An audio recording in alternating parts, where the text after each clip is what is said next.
So he wasn't getting anti-air up smashed nearly as much when he goes for floats, or when he tries to short hop dare him. He got killed maybe once. Normally throughout the set, usually that's where he dies the most. But yeah, going right into game now, number 1 here, we have Caveros and Blank, another Peach, and Daisy, specifically Daisy. You're right. I know that too. Yeah, Kev coming out here, the best Toon Link in the region. Oh yeah, for sure. Yeah, Caveros, always a super consistent player, very dangerous. Always have to have respect for him, and just coming out with some good strings. I mean, the main idea here is he's going to be having this projectile play that he has to make sure. Blank has to be very wary of it. Usually you see these Peaches floating around, but with the way that he's able to angle boomerang and just kind of use these very slow floaty arrows, really kind of just corners or just kind of locks down. I like his area effect manipulation skills. Like he's really solid at not knowing how to recover from the blast zone. But outside of that, though, he is very good at controlling space. Like it's very frustrating to deal with zoning as a whole. But when you have somebody who controls your routes to where he wants you to go, especially as a character that has a very high important factor in wanting to be airborne as Daisy, that's really annoying to deal with. Yeah, and the only real way to counterplay is kind of what you're seeing right now. Blank playing a bit more grounded. If he's doing a float, it's kind of just on the ground and see if he can get something started. But it's really rough considering, like you said earlier, Daisy's game plan, you really like those floats. You just want to keep doing them, but you're just kind of locked. Yep. Even as we see there, it just kind of gets hit by that boomerang. And all this time that's being given is just more time for Caveros to continuously pull out these items and just continuously suffocate Blank. Yeah, and he was able to close out the stock coverage. Also, Penny, yes, double or nothing. Go for it. Go, go, go. And Bad Nick, the resident Twitch monster, always keeping track of everything for us, pointing out that this is actually the first time these two have met. So Blank has just proven time and time and again that he's willing to tango, and it deserves to be at the top of the Connecticut rankings. It kind of showed up just this season from the west side and consistently just puts in work. But Caveros, another person who is a huge, I don't know where I was going with that. He's really good at getting upsets against players who are not prepared for his style. I feel like he's very slept on. I mean, you don't really see him too often here. And when he does go, it's just, you know, like we said earlier, there's not too many Toon Links out there. But there's also just not too many times you get to play. I think Toon Link is super slept on. Yeah, for sure. And he kept cruising. I mean, he did in the last game as well. I mean, he beat the last game where he got that win versus Fallen. Yeah. Retro Rumble, which you guys should go to. Yes, that is around the corner. He can try and make a run back on that great run he had there. And I love the patience from Kev, not pulling the trigger at all. Almost getting the bomb confirmed into up air, but not going to get it. And a decent fadeaway. Oh, that move is so dumb strong at the ledge, especially when you put a boomerang out to try and cover any options like jump. And that S smash is actually very deceptively long. Just like in the last game, this was a little pattern of his, allowing opponents to just think they can fade back just so we can go for the S smash. Now just doing a great job taking center stage. He doesn't really mind too much if Blank decides to do so much, as long as he's able to back up and pull some of these more projectiles. And even when he is losing stage control, you see him just kind of just being able to constantly turn it around. Yeah, Blank also really good at like tempo control too. Like if there's anybody who has a good mindset to be able to deal with this, it's definitely Blank. You know, he's been navigating the projectiles well. You see he already got up close with Kev again. But all Kev needs is just one projectile like a bomb or boomerang to be able to seal the deal in terms of getting the space he wants back. I think the main thing here is just going to be to not get too greedy at times. And that's exactly what most zoners are trying to do, right?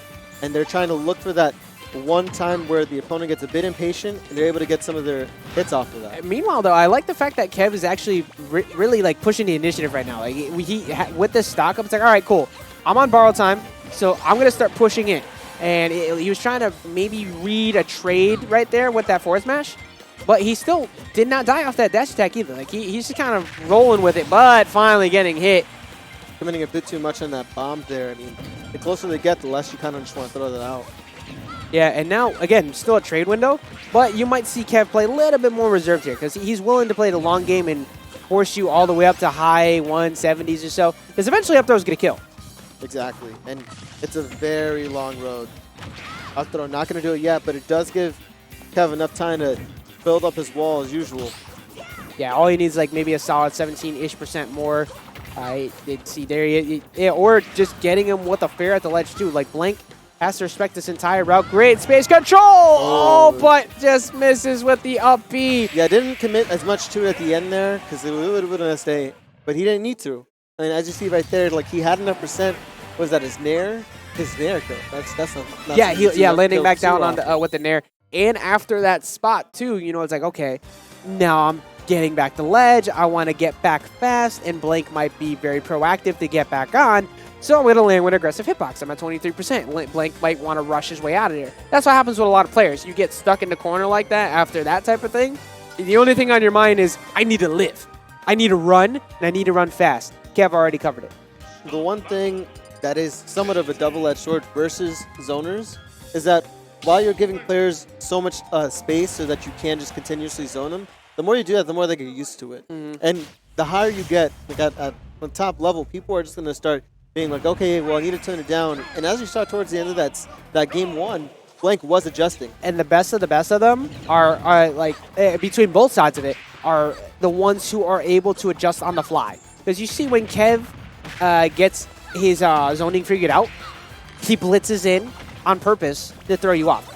Yeah, Meanwhile, Blank, who's so good at controlling advantage, wants exact same thing. But not getting thing followed up there on that. Actually air dodging his way out of the down throw combo.